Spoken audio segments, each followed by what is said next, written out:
Hello guys, स्वागत है आप लोगों का हमारी आज की नई वीडियो में। तो कैसे हो आप सभी?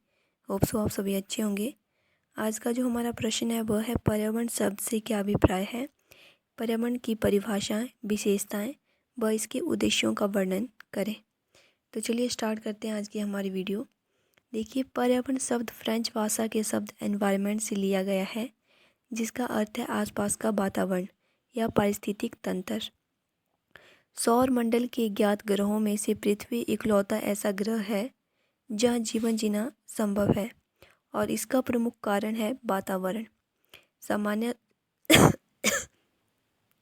सामान्य शब्दों में पर्यावरण का तात्पर्य जैविक एवं अजैविक घटकों एवं उनके आसपास के वातावरण के सम्मिलित रूप से है, जो पृथ्वी पर जीवन के आधार को संभव बनाती है।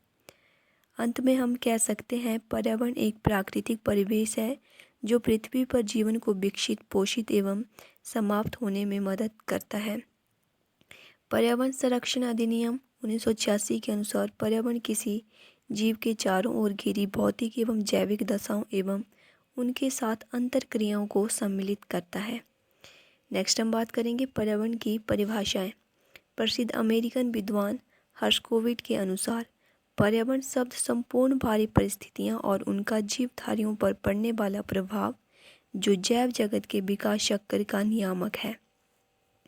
एच फीटिंग के अनुसार पर्यावरण जीव के पारिस्थितिक कारकों का योग है। ए जी टांसले के अनुसार प्रभावकारी दशाओं का वह संपूर्ण उद्योग जिसमें जीव निवास करते हैं पर्यावरण कहलाता है। डॉक्टर सविंदर सिंह, पर्यावरण एक अविभाज्य समष्टि है तथा भौतिक, जैविक एवं सांस्कृतिक तत्व वाले पारिस्थितिक क्रियाओं तत्व से इसकी रचना हुई है। भौतिक तत्वों में शामिल स्थान, जलीय भाग, जलवायु, मृदा, खनिज और मानव निवास शामिल है। जैविक तत्व में पौधे, जीव जंतु, सूक्ष्म जीव तथा मानव शामिल है। सांस्कृतिक तत्व में आर्थिक, सामाजिक एवं राजनीतिक तत्व शामिल है। इन्हीं सभी तत्व से मिलकर पर्यावरण की रचना होती है। नेक्स्ट हम बात करेंगे पर्यावरण की विशेषताएं।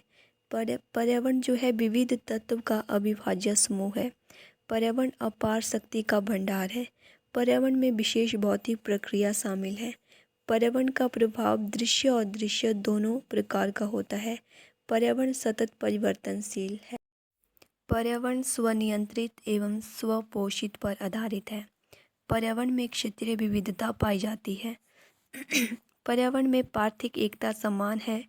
पर्यावरण जैव जगत का आवास स्थान है। पर्यावरण संसाधनों का भंडार है। नेक्स्ट हम बात करेंगे कंपोनेंट ऑफ एनवायरनमेंट, यानी कि पर्यावरण के कारक। तो नंबर 1 जैविक, नंबर 2 अजैविक, यानी कि ऑर्गेनिक और इनऑर्गेनिक। जो जैविक है, ऑर्गेनिक है, उसमें फ्लोरा और फौना यानी कि वनस्पति और जंतु, और जो अजैविक है, इनऑर्गेनिक है, उनमें जलमंडल, स्थलमंडल, वायुमंडल, जैवमंडल, यानी कि हाइड्रोस्फीयर, हिट्रोस्फीयर, एटमॉस्फेयर और बायोस्फीयर। सबसे पहले हम बात करेंगे वनस्पति और जंतु। तो यह दो प्रकार के प्राणियों का समूह है। फ्लोरा संबंधित पौधों का समूह होता है, जबकि फ्यूना संबंधित जीवों का समूह होता है।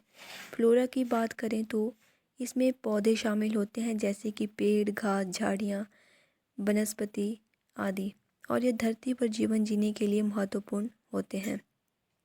फ्यूना की बात करें तो इसमें संबंधित जीव शामिल होते हैं, जैसे कि पक्षी, जानवर, कीट और कीड़े। फ्लोरा और फौना एक समुदाय के रूप में मिलकर काम करते हैं और धरती पर एक दूसरे के बिना जीवन जीना संभव नहीं है। इनऑर्गेनिक यानी कि अजैविक में सबसे पहले हमारे पास जलमंडल। पृथ्वी के उस बड़े हिस्से को जलमंडल कहा जाता है जहाँ जल पाया जाता है। जलमंडल में जल की सभी अवस्थाएं शामिल है, जैसे कि बर्फ, जल, जलवाष्प, महासागर, झीलें, नदियाँ, भूमिगत जल आदि। पृथ्वी की सतह के पूर्ण क्षेत्रफल का लगभग 71% हिस्सा जो है जल से घिरा हुआ है। इसलिए पृथ्वी को जलीय ग्रह भी कहा जाता है और पृथ्वी को नीला ग्रह भी कहा जाता है। नेक्स्ट है स्थल मंडल। स्थलमंडल के अंतर्गत पृथ्वी जैसे ग्रहों का अध्ययन किया जाता है और ये पर्यावरण का प्रमुख घटक माना जाता है। नेक्स्ट है वायुमंडल। पृथ्वी के चारों ओर सैकड़ों किलोमीटर की मोटाई वाले गैसीय आवरण को वायुमंडल कहा जाता है।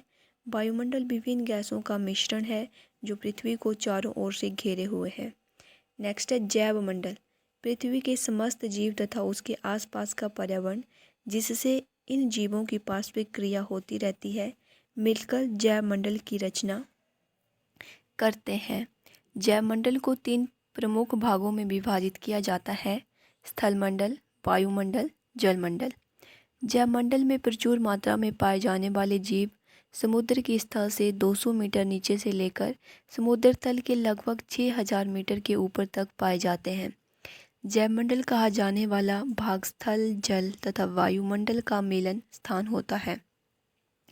नेक्स्ट हम बात करेंगे पर्यावरण के अध्ययन के उद्देश्य।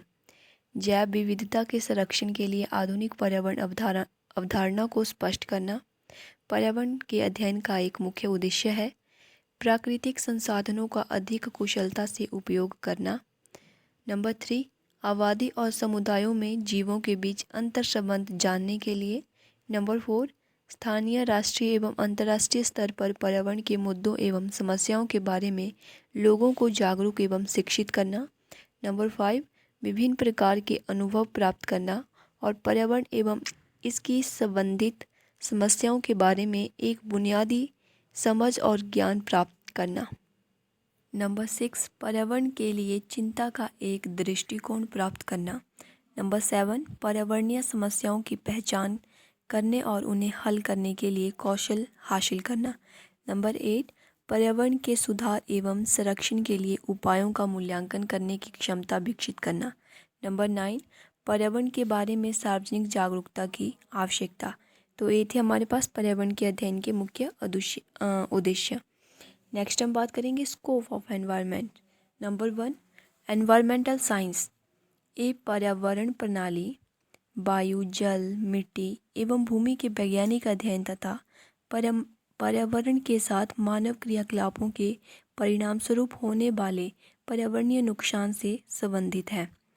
Number 2, environmental engineering. यह मानव गतिविधि के संपादित हानिकारक प्रभाव से पर्यावरण की सुरक्षा में शामिल तकनीकी प्रक्रियाओं के अध्ययन और मनुष्य के स्वास्थ्य और अच्छी तरह से पर्यावरण की गुणवत्ता में सुधार से संबंधित है। नंबर 3, पर्यावरण प्रबंधन यानी कि एनवायरमेंटल मैनेजमेंट।